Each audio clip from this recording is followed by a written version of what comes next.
Tiwari classes में आप लोग का बहुत बहुत स्वागत है।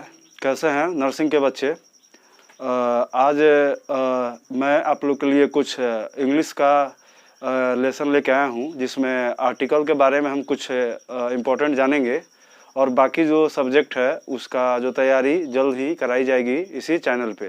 चैनल से जुड़े नए हैं तो और सब्सक्राइब करें, शेयर करें और इससे जो रिलेटेड जानकारी चाहिए तो हमारे तिवारी क्लासेज एप्लीकेशन को डाउनलोड करें, जो आपको लिंक में नीचे वीडियो के मिल जाएंगे। और जैसे KGMU और ABVMU इत्यादि जो बच्चे फॉर्म भरे हैं, उनसे रिलेटेड जो भी सब्जेक्ट है उनकी जो पढ़ाई यहाँ पे स्टार्ट कर दी गई है, इसलिए आप चैनल से जुड़े। चलिए हम आते हैं चैप्टर पे। जैसे आज का है लेसन आर्टिकल, इसमें कुछ इम्पोर्टेंट फैक्ट हम आपको बताएंगे। जैसे आर्टिकल क्या है, कितने प्रकार के होते हैं और उसका प्रयोग कहाँ कहाँ किया जाता है। जैसे आर्टिकल है तो आर्टिकल में जैसे भावेल आते हैं। भावेल होते हैं आपके A-I-O-U, A-E-I-O-U, ठीक है, 5 होते हैं। उसके बाद कॉन्सोनेंट आते हैं। जैसे ए को छोड़ दीजिए, B, C, D, E को छोड़ दीजिए, F, G, H, I को छोड़ दीजिए, J, K, L, M, N, O को छोड़ दीजिए, P, Q, R, S, T, U को छोड़ दीजिए, V, W, X, Y, Z। तो ये हो गया आपका वावेल, ये हो गया आपका कॉन्सोनेंट जो आर्टिकल में आते हैं।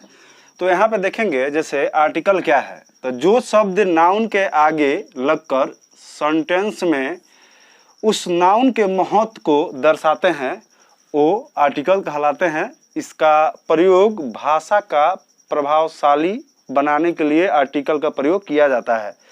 जैसे ये 2 प्रकार के होते हैं। एक होता है आपका इंडिफिनिट आर्टिकल, जिसमें A और N, और जो सेकंड है दूसरा का वो है डिफिनिट आर्टिकल, जिसमें द का प्रयोग हम देखेंगे। जैसे ए का प्रयोग जैसे व्यंजन या कंसोनेंट का प्रयोग होता है। जैसे एग्जाम्पल बॉय हो गया, ए वोमैन हो गया, ए आपका होल हो गया, ए मैन, ETC इत्यादि। इसका एग्जाम्पल और बहुत सारे हो सकते हैं।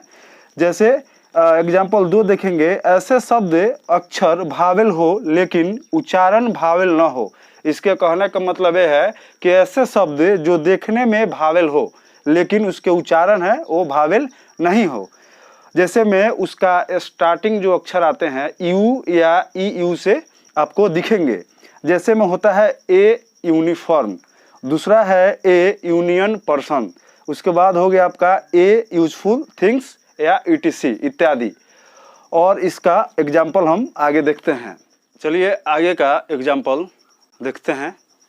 जैसे एन का प्रयोग, एन का प्रयोग कहाँ कहाँ होता है और कैसे होता है। जैसे प्रथम अक्षर भावेल हो, प्रथम अक्षर भावेल हो, ठीक है, वहाँ पे एन का प्रयोग होता है। जैसे एग्जाम्पल हम देखेंगे, an umbrella, N orange, an egg, ETC।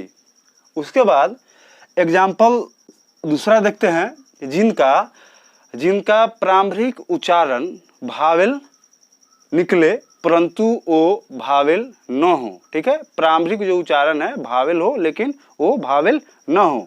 जैसे में होता है राम इज एन MLA, क्या होगा, Ram is an MLA, Shyam is an SP इत्यादि। जैसे उसके बाद दूसरा एग्जाम्पल देखते हैं, जिसका प्रथम अक्षर H हो यानी H साइलेंट हो, ठीक है, उसके आगे भी एन का प्रयोग करते हैं। जैसे एन हॉनेस्ट, एन हावर इत्यादि। उसके बाद हम आगे देखेंगे जैसे दी का प्रयोग हम कहाँ कहाँ करेंगे, दी का प्रयोग, ठीक है। जैसे महीना के तिथि, एग्जाम्पल 2 जनवरी। उसके बाद संसार में जो अकेले हैं उनके आगे हम दी का प्रयोग करेंगे। जैसे द सन, द मून। उसके बाद जैसे नदी के नाम के आगे भी हम द का प्रयोग करेंगे, जैसे द गंगा। उसके बाद सागर के नाम के आगे, उसके बाद महासागर के नाम के आगे जैसे द रेड सी। उसके बाद रेगिस्तान के नाम के साथ भी हम द का प्रयोग करेंगे। उसके बाद हवा, घाटी, ग्रंथ जैसे द कुरान, द बाइबल इत्यादि। और बड़े बड़े जो इमारतें हैं उनके नाम के साथ भी हम दी का प्रयोग करेंगे, जैसे ताजमहल हो गया आपका। उसके बाद समाचार पत्र हो, उसके साथ भी दी का प्रयोग करेंगे, जैसे द हिंदुस्तान टाइम। उसके बाद जो मैन और ओ मैन है उनके आगे दी का प्रयोग नहीं किया जाता है, ठीक है। KGMU और ABVMU का साथ जो फॉर्म अप्लाई हुआ है, और इसका जो लास्ट डेट है 15 जुलाई, ठीक है। इसका लास्ट डेट हो गया 15 जुलाई, ठीक है। तो इसका जो क्लास है, जो बैच है, वो मेरे चैनल तिवारी क्लासेस पे 6 से 8 चल रहे हैं, ठीक है। और जो भी बच्चा पढ़ना चाहता है वो प्ले स्टोर पे जाए और वहाँ पे तिवारी क्लासेज एप्लीकेशन को डाउनलोड करें, और उसमें कोई भी दिक्कत आती है, ठीक है, तो वहाँ पे आपका एक नंबर है 74 810 60 282, ठीक है। 7481060282 नंबर पे कॉल करके बाकी कोई भी दिक्कत हो तो आप जानकारी ले सकते हैं। और यहाँ पे जो नर्सिंग से रिलेटेड जो भी चीज़ है उस सभी की तैयारी कराई जा रही है, और हम चाह रहे हैं कि आप इससे जुड़े। जो फॉर्म है वो बार बार नहीं आता है, तो आप इस फॉर्म को ज़रूर अप्लाई करें और इसका तैयारी बेहतर से करें, और आप लोग का बेहतर बनाना मेरा काम है। चलिए नेक्स्ट वीडियो में मिलते हैं। बहुत बहुत धन्यवाद।